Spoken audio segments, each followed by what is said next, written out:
Buenas tardes, mi nombre es Katia Karina Herrera Serrano. En el día de hoy mis compañeros Juviet López, Aura Morales, Esqui Guerrero y Cristian Rodríguez les vamos a hablar sobre el derecho internacional de los derechos humanos. ¿Cuáles son las obligaciones del Estado que derivan de los derechos humanos? Bueno, los derechos humanos son los principalmente titulares que deben asumir obligaciones en relación con los derechos humanos. Sin embargo, en principio cualquier persona o grupo puede violar los derechos humanos, como tampoco dejan de aumentar los abusos contra los derechos humanos cometidos por agentes que no pertenecen al Estado, como lo son grupos delictivos, grupos terroristas, fuerzas paramilitares y organizaciones intergubernamentales, como lo vemos acá en pantalla.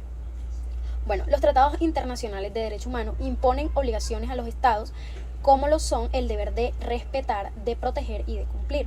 Existe un equilibrio entre estas obligaciones que puede variar de acuerdo a los derechos humanos que se traten, y estos se aplican a todos los derechos, tanto políticos, civiles, económicos, sociales y culturales, y todos estos tienen el deber de promover una restauración a nivel interno en caso de que se violen los derechos humanos.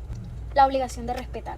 En esta obligación los estados están obligados a privarse de interferir en el disfrute de los derechos de cada individuo y de los grupos. Por ejemplo, como lo vemos en pantalla, el derecho a la educación. Esto significa que el gobierno tiene que respetar la libertad de cada padre de establecer escuelas privadas y de velar por la educación religiosa y moral de sus hijos de acuerdo a sus propias creencias. Seguimos con la obligación de proteger. Bueno, los tratados internacionales de derechos humanos exigen completamente que los estados están obligados a proteger tanto a los individuos como a los grupos contra los abusos de agentes no estatales. Por ejemplo, las entidades del sector privado o las organizaciones no gubernamentales como las son las ONG.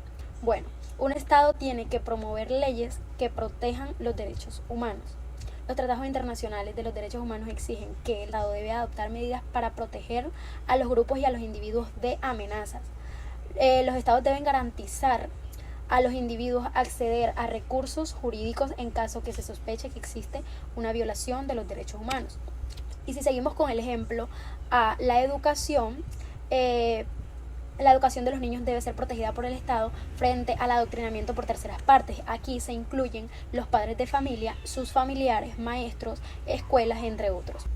Siguiendo con esto, los estados disfrutan de un margen de discreción en lo que se refiere a la obligación de proteger. Por ejemplo, el derecho a la integridad personal y la seguridad obliga a los estados a combatir el fenómeno que se generaliza de la violación doméstica contra las mujeres y los niños. Por lo tanto, el Estado tiene la responsabilidad de aplicar medidas positivas de manera adecuada de las leyes penales, civiles, familiares o administrativas con el fin de reducir la violación doméstica, como lo vemos en las imágenes.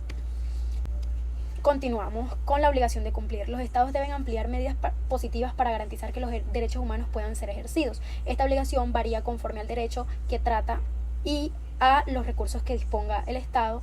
Sin embargo, los estados deberían crear condiciones jurídicas, institucionales y de procedimiento para así ejercer sus derechos y disfrutar plenamente de ellos.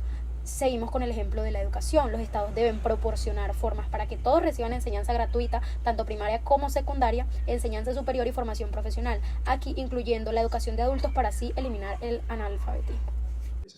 El principio de la realización progresiva se aplica a las obligaciones que tiene el Estado en satisfacer y proteger los derechos humanos, en particular los derechos económicos, sociales y culturales.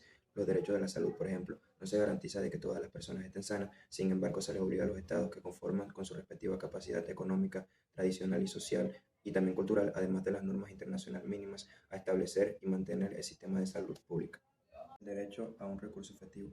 La propia noción del derecho nos entraña además de una reivindicación sustantiva a sus propios recursos a una autoridad nacional judicial o administrativa, incluyendo los tribunales y las instituciones nacionales de los recursos humanos. El derecho de recurso a un tribunal internacional o regional de derechos humanos, una vez agotado todas las vías de reparación en el nivel nacional, ha sido aceptado solo en partes. En virtud del CEDH, los particulares pueden recurrir al Tribunal Europeo de Derechos Humanos de carácter permanente, cuyas decisiones son jurídicamente vinculantes, y está conformado por la CADH, que es el protocolo facultativo de la Carta Africana de los Derechos Humanos y de los Pueblos. También está formado también por el CEDEAO, que es la Carta de la Comunidad Económica de los Estados de África Occidental, proporcionando mecanismos individuales de denuncia, derecho a obtener reparación, y es un elemento esencial del derecho a un recurso efectivo. En los casos en que el Estado es responsable de una violación de los derechos humanos debido a sus acciones u omisiones. Esta tiene la obligación de proporcionar a las víctimas una reparación adecuada, efectiva y rápida. Cuenta, por ejemplo, el derecho a las víctimas de la reparación tras una violación manifiesta de los derechos humanos. Entre estas, ¿cuáles están? Se cuenta con la restitución cuando sea apropiado y deseable, restaurando la situación en la que se encontraba la víctima antes de que se produjera la violación de los derechos humanos en que se trate. Esta es la restitución donde se puede incluir el restablecimiento de la libertad, el ingreso a su lugar de residencia y la reintegración en su empleo y la devolución de sus bienes. La rehabilitación dice que incluye las medidas legales, médicas, psicológicas y sociales para ayudar a las víctimas a recuperarse. Porque pasa es, de pronto por algún trauma que le haya pasado a esa persona por algún que ha hecho el Estado, en la indemnización dice que es la referencia al resarcimiento de daños económicos o de otro índole, incluido el daño físico-mental, la pérdida de oportunidades, por ejemplo, el empleo, la educación y prestaciones sociales, los daños materiales, la pérdida de ingresos o el lucro cesante y perjuicios morales. En la guerra que se está dando entre Rusia y Ucrania se está dando mucho ese tipo de afectación, en el cual el gobierno de Rusia va a tener que darle una indemnización a las personas que fueron afectadas en ese entonces porque están perdiendo sus casas, los daños materiales que está haciendo por el lanzamiento de misiles y cosas así. Esos daños los va a tener que indemnizar a las personas y también porque las personas están perdiendo los empleos y están perdiendo dinero porque la guerra afectó sus trabajos. Ya no están trabajando, no pueden salir de sus casas y además están afectados por todo ese tipo de situación. Y la satisfacción hace referencia a las disculpas públicas, la aceptación de responsabilidades, las conmemoraciones y homenajes a las víctimas. Esto podría ser, por ejemplo, cuando hay un terremoto, las personas que sobreviven ante esta, se le hace una, una conmemoración, un homenaje por haber sobrevivido a esa catástrofe.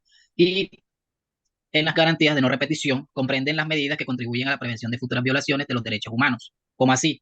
Esta es una garantía que le da el Estado a las personas ciudadanas del país, diciéndole que no se va a volver a repetir dicha ocasión o dicha violación que se le haya hecho a esa persona, debido a que todos tenemos derecho. De pronto, un ejemplo sería el derecho a la vida, que es inviolable, ese no se le puede volver a repetir, si en caso tal se dio en ese entonces. El derecho a la salud, el derecho a la educación y todos esos derechos que son inviolables, si fueron violados por el Estado, debería darle esa garantía de no repetición, de que no se volverá a repetir.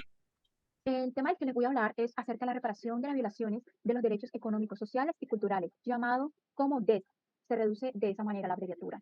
Ok, aunque la mayoría de los tratados relacionados con estos derechos no contienen disposiciones específicas sobre reparación, cada vez más se presentan casos de violaciones de DES ante tribunales nacionales, regionales y órganos tratados de las Naciones Unidas. Se argumenta que los DES no pueden ser adjudicados debido a su supuesta vaguedad o por ser considerados decisiones políticas. Sin embargo, esto no es convincente, ya que todos los derechos humanos que implican una obligación positiva requieren de decisiones políticas por parte del Estado.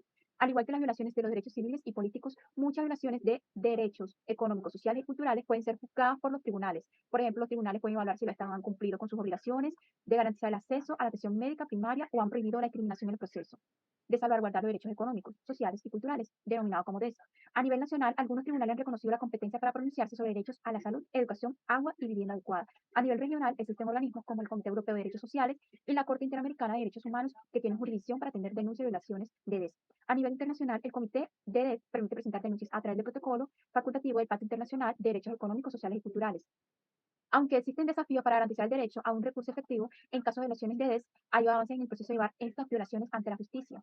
En, en el libro hablaban de dos casos que se presentaron acerca de los derechos, violaciones, derechos económicos, sociales y culturales denominados como DES.